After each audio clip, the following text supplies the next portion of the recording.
afternoon. I'm Damian Journey, Global Chief Growth Officer at 72 and Sunny, and I'm super excited to be here at Stagwell Sport Beach. It's an amazing activation here at Cannes this year.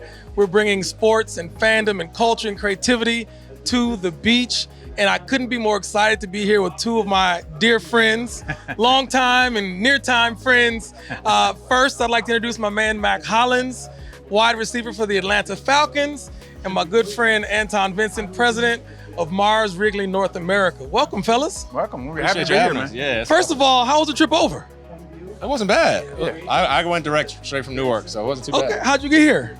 On the Stagwell plane. Stagwell plane. There's nothing wrong with a little Stagwell Air. Stagwell Air. Anton, we'll get you on Stagwell Air next year. Oh, yeah, please. Okay. Yeah. So you didn't even ask me the question. Well, next time. So, let's start with you, Anton. Yeah. You're the president of Mars Wrigley. We Yeah. all love the things that you make, the Yeah. candies and all the delicious treats. Yeah. Tell us how you prioritize all those various really cool brands that are familiar in the cultural ecosystem here in the world. How do you prioritize all that and figure out how to get them going? Yeah, it was really hard to, because you can imagine, we love all of our children, and so I can't love M&Ms more than I love Snickers or Skittles or Starburst or Twix. Or going on down the line of the 30 brands that we actually manufacture and market as well. But part of it is just making sure we have a lot of clarity around the narrative we're trying to build behind the brands, how we insert that narrative into culture. Is very, very important for us, and so each brand has a role. And so what we try to do is make sure we're very clear on what that role is, and to make sure we're true behind, make sure that role drives culture. That makes total sense to me. I mean, I like M&Ms. I grew up liking Skittles. I'm more of a Snickers guy now. What's your favorite of those you mentioned? Well, see, I'm nothing like him in terms of the kids. M&M's is the only one I'll eat. It's the only sweet I'll eat. Peanut M&M's. That's it. Really? Are you like beast mode and just eat them on the sideline? I eat them on the sideline, but so after a win, I'll take the peanut M&Ms. I put it in a bottle of water, let it marinate for like 3-5 hours, and then drink it. Chocolate water. Wow. Whoa, that's your next product innovation right there. That might be a new product right there. I got to copyright that one. The chocolate water. Yeah. Copyright the chocolate The Mack water. Hollins I'm going to have to chocolate make it water. before he copyrights it. Yeah, that's my thing. See, that's what we do at Sport Beach. We like innovate brand new products right There we on go. the scene. There we go. So you like to drink your M&Ms, which is outstanding. Tell us about football. Like, your game is the world's biggest platform, or at least North America's biggest sports platform. It's a media entity at this point in time. Tell me how you got involved and how you feel about being involved at this stage. Yeah, I mean, it's awesome to be here. To be an athlete, I worked my whole way, same as y'all did to get to where you are, but I just went sports. So 20 years later, I'm an NFL player, and I've won a Super Bowl, and I've done these amazing things. But it started when I was young, when I was a little kid playing in the backyard, and I just happened to be the kid that kept playing past the backyard.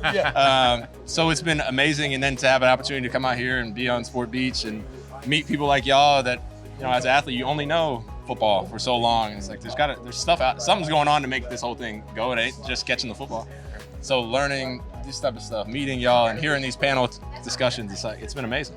Yeah, I mean, it's remarkable because the thing we have in common is not height, but we're all competitive, right? You're a competitive athlete. This is your job. You were a college athlete. Yeah. You played ball. Where was that? I played ball at Sam Houston State University. I played basketball. Got it. Yeah. So you played basketball. I played football in high school, and let me tell you, That counts. it counts for something. Like, I took hits. I just stopped taking hits. I knew my career was not going to be in that.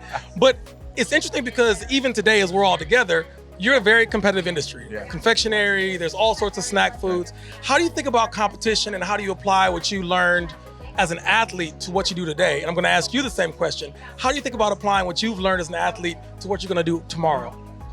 Yeah, I think one of the things I think being an athlete is great preparation for a business career, because if you have a marketplace, you have competitors, you understand how to assemble a team, you understand how to make sure everybody's doing their particular job so you can win. There's always one goal, that's to win consistently, and win repeatedly as well. And so that's one thing. The second thing is just the nature of competition. You learn not to underestimate anybody.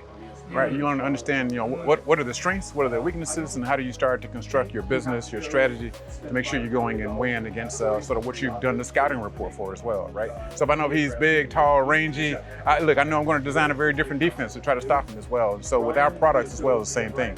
We have to design those products, we have to build strategy around those products, we have to make sure that product has a narrative that's different and better than what's out there as well. I love that. I love that. I love the idea that you can't take any competition lightly, because you just never know, right? That's building a strategy around that from a brand like yours. I think is really intelligent. I'm not sure everybody's thinking about it the way you do, which is why you are who you are, doing what you do. Mack, over to you. What do you think about competition and how you apply it now, clearly, but how you apply it going forward? Yeah, I think the biggest thing is being a competitor in everything, like whether that's in sport or what I do next, just keeping that same drive, that same willingness to compete and want to be the best at it. Like I wanted to be the best football player my whole life. So now it's okay if I go into the next field, be the best at that. Don't just say, well, I was good for a little while, let me go do something else, and just be okay at it. Like that's, as a competitor, I need to be the best at it. So I'm gonna compete and take every little note I can take, every scouting report, if I can scout you and know who you are, and I can design something against you, I'll win every time. You're not gonna beat me if I know the secrets. I love that. I sat today with Sue Bird and some other amazing female athletes who were all retired, or at least 2 of the 3 were retired. And they were having that same energy around competition that they're bringing to their next phase of life. And that's what they were talking with us at 72 and Sunny, which was remarkable. It was impressive to see just how thoughtful people are the day they drop the ball and say, I'm done with this game. So really impressive stuff. So we're wrapping up here. So I want to ask you really, really quickly, what are you excited about Mars Wrigley in the future? What's on your mind? What sort of cool, exciting things do you have coming down the road? Outside of the chocolate water. Outside of chocolate water. Clearly, I can't mention the chocolate water since he went there first. I think it's a couple of things. You know what? We're a big $50 billion global business, but I always tell people we're just scratching the surface around what our brands are capable of as well. So I think it's just going to that next level. Always trying to understand how to get better. How to work harder, how to try to find that little edge so you can get better.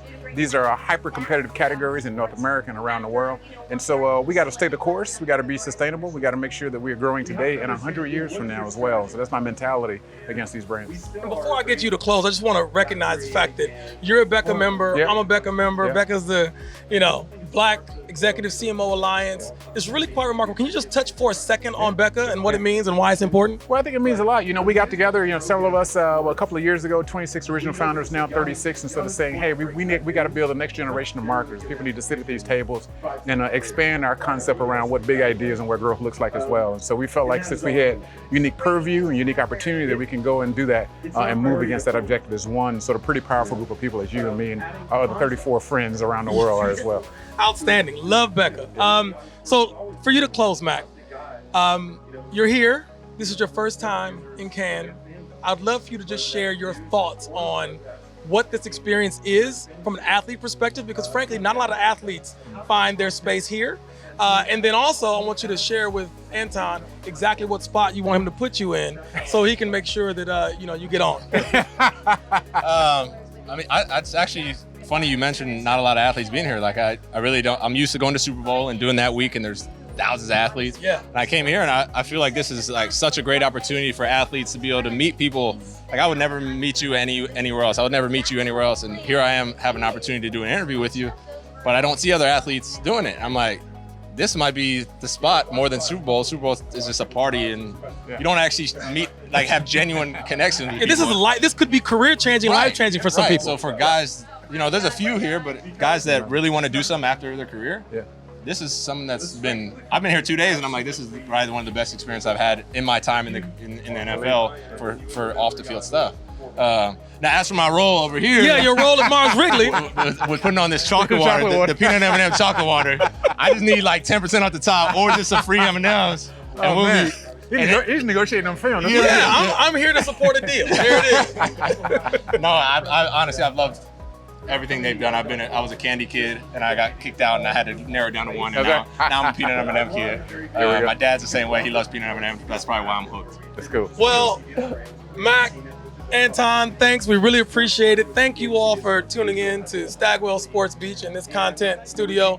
As you can see, we have amazing talent, not just in the form of amazing athletes who play ball today, but amazing marketing talent who are changing the world for today and tomorrow. I'll make sure you track #SportBeach2023 and check out Stagwell social media to get in on the action for the entire week. We'll be here for the next 4 days. Thank you.